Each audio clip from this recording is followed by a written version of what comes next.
Assalamualaikum warahmatullahi wabarakatuh. Selamat pagi anak-anak. Berjumpa lagi di hari Senin dengan Bu Fuli dalam pembelajaran tematik di tema 7 subtematika pembelajaran keempat.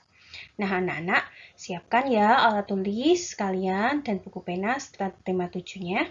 Harus tetap semangat, tetap jaga kesehatan. Baik, sebelum Bu Puri mulai dan kita mulai, marilah terlebih dahulu kita membaca basmalah. Bismillahirrohmanirrohim. Nah, anak-anak, kita yang pertama akan membahas tentang muatan IPS. Anak-anak dapat membuka buku pena kalian di halaman 148. Nah, pada pembelajaran sebelumnya, kita sudah mengenal kegiatan ekonomi ya.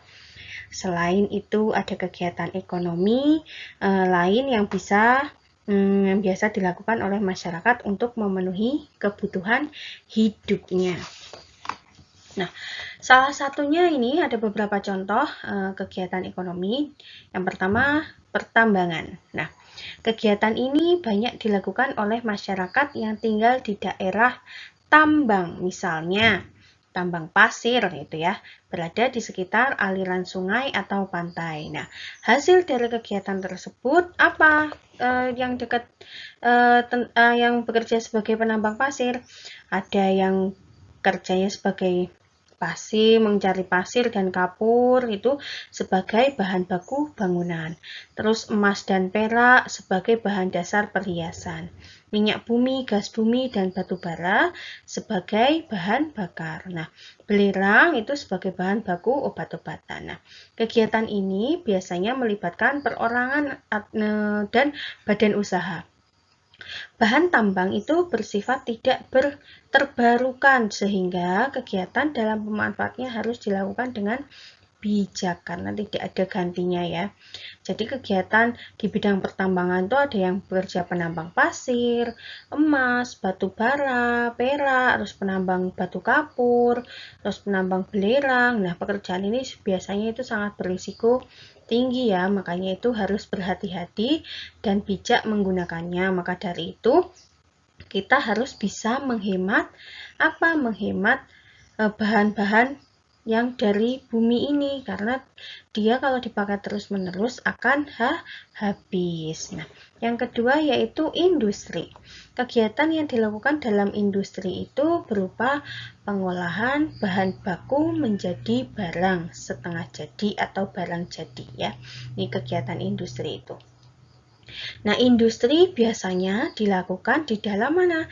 Di dalam pabrik. Barang yang dihasilkan memiliki kualitas dan nilai jual yang lebih tinggi dibandingkan bahan bakunya. Contohnya, industri pabrik makanan, minuman, konveksi, elektronik, atau otomotif. Nah, biasanya kegiatan ini melibatkan masyarakat yang tinggal di sekitar pabrik. Banyak sekali ya karyawati yang kerja di pabrik, apalagi misal tempat tinggalnya dekat dengan industri tersebut. Biasanya perusahaan juga mengambil dari masyarakat yang ada yang tinggal di lingkungan tersebut. Yang ketiga, perdagangan. Kegiatan ini banyak dilakukan oleh masyarakat yang tinggal di pedesaan atau hingga perkotaan. Kegiatan perdagangan banyak dilakukan di pasar atau badan usaha tertentu. Tujuannya apa? Tujuan dari kegiatan ini adalah untuk memberikan kesempatan bagi daerah yang memiliki sumber daya alam yang rendah untuk berkembang ya. Jadi kerjanya biasanya di pasar ya, seperti itu ya, atau badan usaha yang biasanya itu di pedesaan hingga perkotaan itu selalu ada ya perdagangan. Yang keempat yaitu jasa. Kegiatan ini berupa pelayanan untuk memudahkan masyarakat dalam memenuhi kebutuhan. Kegiatan ini biasanya melibatkan orang-orang yang memiliki keahlian khusus seperti dokter, guru, kurir, pilot, masinis, dan lain sebagainya itu bergerak di bidang jasa karena dia orang-orang tersebut memiliki keahlian di bidangnya. Nah, ini ya keempat bidang ekonomi yang ada di sekitar kita. Nah, ini ayo sebutkan nama-nama pekerjaan di bidang ekonomi. Ekonominya yang pertama ini apa? Pedagang. Biasanya dia menghasilkan barang untuk dijual oleh pembeli. Jadi kegiatan ekonominya yaitu perdagangan. Yang ini adalah guru. Guru itu kegiatan ekonomi adalah menghasilkan jasa karena beliau seperti Bu Puri contohnya ya, itu mempunyai keahlian khusus untuk memanfaatkan ilmunya dan berbagi ilmunya kepada orang lain. Yang ketiga ini apa? Karyawan pabrik. Nah, dia bekerja di bidang ekonominya yaitu industri. Yang keempat ini apa? Penambang pasir. Dia kegiatan ekonominya yaitu pertambangan.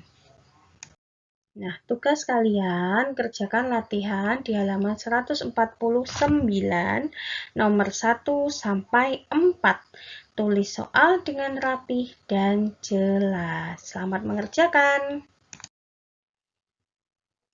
Yang kedua yaitu muatan PPKN, menjelaskan sikap toleransi dalam keragaman. Nah, kalian itu ya nak ya, kalian itu harus mengembangkan rasa toleransi terhadap keragaman dan kehidupan sehari-hari. Nah, apa sih itu toleransi? Toleransi adalah sikap saling menghormati antar sesama manusia.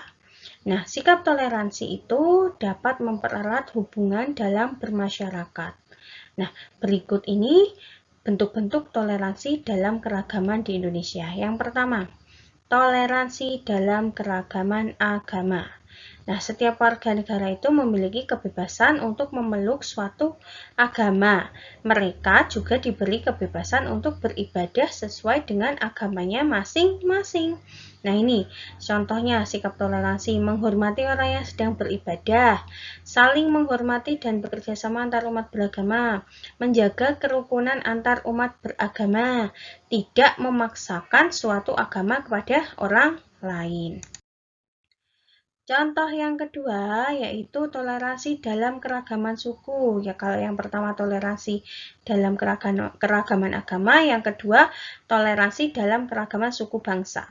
Saling menghormati antar suku, berteman tanpa membedakan suku dan ras, mengembangkan rasa persatuan dan cinta tanah air. Yang ketiga, toleransi dalam keragaman budaya. Tidak mengejek budaya lain, mau mempelajari budaya daerah lain, bangga terhadap budaya sendiri. Yang keempat, melestarikan budaya daerah agar tetap lestari. Nah, 3 sifat atau sikap toleransi dalam keragaman. Yang pertama, toleransi dalam keragaman agama. Yang kedua, toleransi dalam keragaman suku bangsa. Yang ketiga, toleransi dalam keragaman budaya. Nah, anak-anak, kalau Bu Puri jelaskan begini sambil melihat buku pena kalian ya, jangan cuma di skip-skip tugasnya saja, jadi harus mendengarkan ya penjelasannya di halaman 150 agar kalian lebih paham lagi. Silahkan dibaca. Tugas PPKN, kerjakan latihan di halaman 151 nomor 1 sampai 4. Tulis soal dan pahami bacaan tersebut. Pembahasan yang kedua, muatan bahasa Indonesia. Menjelaskan informasi dan teks melalui ringkasan. Nah, ringkasan adalah apa? Ringkasan adalah intisari sebuah teks. Ya. Saat kalian menjelaskan informasi dari teks melalui ringkasan, kalian tuh hanya perlu meringkas isi teks dengan cara mencatat informasi penting dari teks yang kamu baca. Informasi penting tersebut itu biasanya disampaikan melalui gagasan pokok ataupun ide pokok dari setiap paragraf. Jadi, meringkas isi teks itu sama dengan menulis kembali isi teks secara singkat. Yang tadinya banyak, itu kalian ringkas, ambil yang penting-penting, dan menjadi sebuah kalimat ya.